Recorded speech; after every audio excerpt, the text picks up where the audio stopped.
Hi guys, আসসালামু আলাইকুম। আমি জিনিয়ানুর আবার আপনাদের মধ্যে নতুন একটা ব্লগ নিয়ে হাজির হলাম। আমি আজকে আপনাদের সাথে শেয়ার করব ইলিশ মাছ ভুনা। এভাবে ভুনা করলে খুবই মজা লাগে। বিশ্বাস না হলে বাড়িতে ট্রাই করে দেখতে পারেন। প্রথমে আমি বেশি দেরি না করে চলুন শুরু করা যাক। প্রথমে আমি কিছু পেঁয়াজ কেটে রাখছিলাম, তারপরে তেল দিয়ে পেঁয়াজগুলো ভেজে নেব একটা কড়াইয়ের মধ্যে। আর আজকে মেহমান আসছে তো বাড়িতে, কোনো কড়াই খালি নেই, তার জন্য এই কড়াইয়ের মধ্যে বসাচ্ছি। একটা একটা করে সবগুলোর মধ্যে রান্না করা হচ্ছে। তারপরে পেঁয়াজ, পরিমাণ মতো পেঁয়াজ দিয়ে এটাকে আমি নাড়াচাড়া করে রান্না করে নেব কিছুক্ষণ সময়ের জন্যে।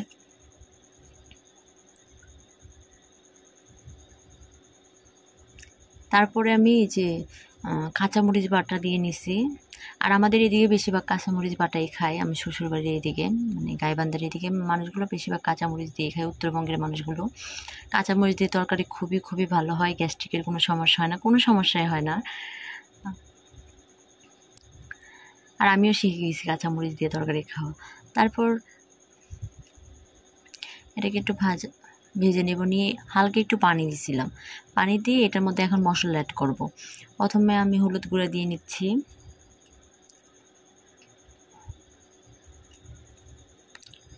একটু নাড়াচাড়া করে জিরার গুঁড়া দিয়ে নিচ্ছি।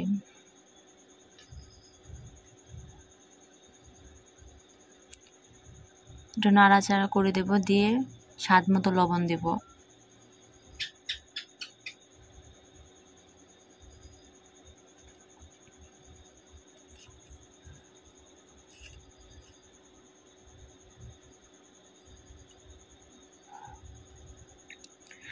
যদি ভিডিওতে কোনো ভুল হয়ে থাকে অবশ্যই ক্ষমার দৃষ্টিতে দেখবেন। সামনে যেন ভালো করতে পারি তার জন্য সাপোর্ট করবেন। তারপর একটু নাড়াচাড়া করে দিয়ে, আর আমি এটার মধ্যে হালকা একটু গুঁড়ামরিচ দিয়েছিলাম। এই দেখেন মাছগুলো দিয়ে নিচ্ছি।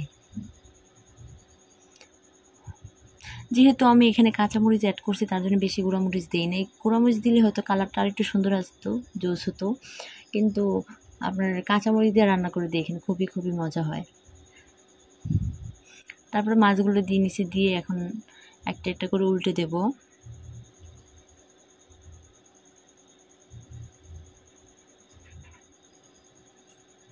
যেন ভেঙে না যায়, ওইদিকে খেয়াল রাখবেন যেন ভেঙে না যায়, কারণ কাঁচা তো ভেঙে যেতে পারে।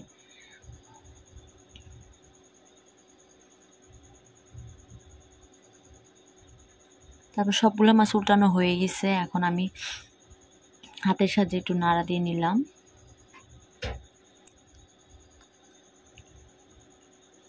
তারপরও কিছুক্ষণ মাঝখান দিয়ে ঢাকনা দিয়ে ঢেকে দিয়েছিলাম। দেখেন এখন পরিমাণ মতো পানি দিব, ঝোল দিয়ে ভুনা করে নেব।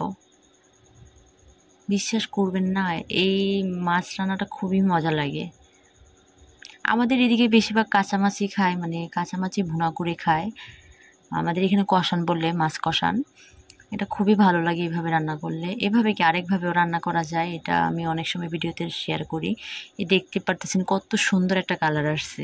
আর এটা খেতে যে কতটা মজা, এটা আপনি বাসায় ট্রাই না করলে বুঝতে পারবেন না। ভালো থাকবেন, সুস্থ থাকবেন। যদি আমার ভিডিওটা ভালো লাগে অবশ্যই আমার চ্যানেলটাকে সাবস্ক্রাইব করবেন।